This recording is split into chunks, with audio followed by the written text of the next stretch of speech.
What's going on, everybody? Jeff here. Welcome back to the channel. Market finally moving in a steady direction after Joe Biden comes out and says that he is confident the United States will reach an agreement, okay, on the debt crisis right now and avoid a default.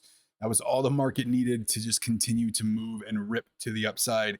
Guys, a lot of people are confused as to why the market is moving, right? You take a look at some of these titles, okay, these headlines, Wall Street wants a debt limit fix. This could tank the market. A debt limit crisis complicates, as Trip today show, but, prepare financially amid the debt ceiling fight, right? How Biden blew it on the debt ceiling. You have Mitch McCarthy and the GOP saying, listen, we are not going to agree to raise the debt ceiling, right? It's something they continuously do.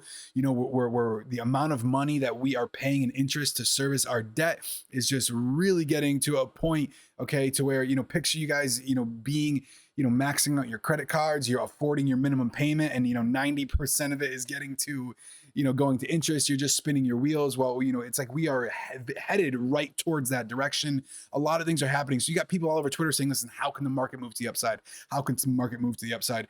It's very important to zoom out, right? First of all, you have the tech sector that has just continuously been ripping to the upside, led by, NVIDIA finally getting over that 300. You've got AMD that has been, trending very, very well. Also, Amazon, Microsoft, Apple. I mean, Apple is, almost back at its, very close to its all-time highs. It's up like 30%, on the year. So, you have these secluded stocks that are really carrying the entire market. When you zoom out a little bit further, even though you're seeing this, right? Take a look at SPY. It's still range bound and stuck in this choppy area. Are we setting up for a leg above this, 418? Are we going to make, that higher high, right? We've been making these kind of higher lows ever since October. We really haven't made too many higher highs, right? We kind of hit here, kind of did a little bit, but then we came back down. It's been a little bit choppy, especially as it's getting up in this area.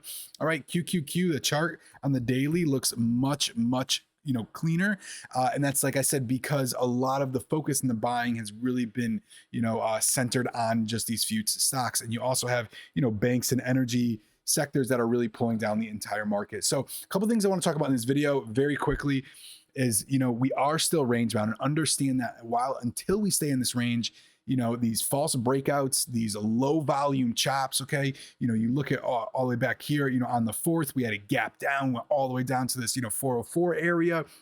By the next day, we gapped up, and here we are closing right back at 412. So, I mean, this can snap in either direction, very, very quickly. People ask me all the time, like, are you holding overnight?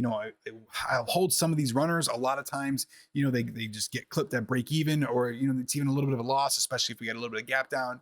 And it's just not really beneficial because you're seeing some of these, yanks. This is, talking about the indices, more specifically. There are some other individual stocks that are great to be able to kind of hold overnight. Personally, I just haven't been doing it as of right now. Here's the big question, right?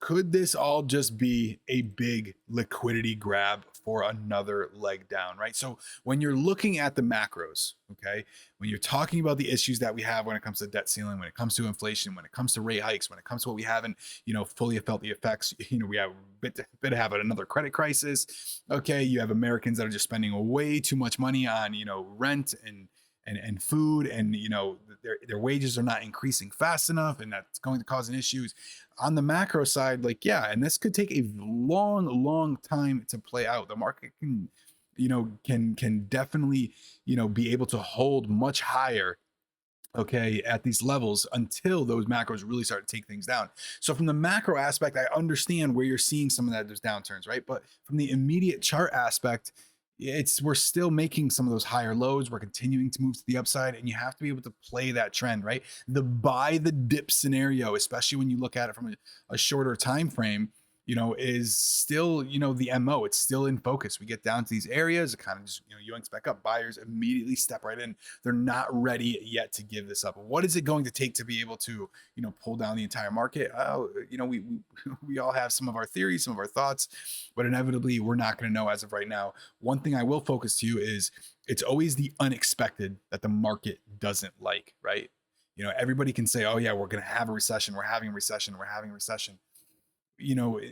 something like, okay, falling into a recession isn't going to take the market because, it's been well known for quite some time. Something like, COVID-19, where all of a sudden, we're shutting down the economy, pretty much in a day. Okay, that's going to tank the market just like it did because it was completely unknown. Okay, so just keep that in mind. Understand that, why the market is up the way it is when it comes to the handful of stocks that I mentioned earlier, and understand that profit taken will eventually shift out of it, especially if we get into their earnings, and it's not going to be able to, their earnings and future projections are not going to match the new, valuation that they are currently sitting at. That can cause some issues. But as of right now, understand charts continues to remain bullish. We're still in that chop period. It's that low volume, choppy times. And like I said, even though we do have what happened today with the debt ceiling crisis, and there was no concrete plan or concrete date of approval or so forth, like I said, it's not going to turn on a dime. So, guys, that is it for this video. I'll see you in the next one.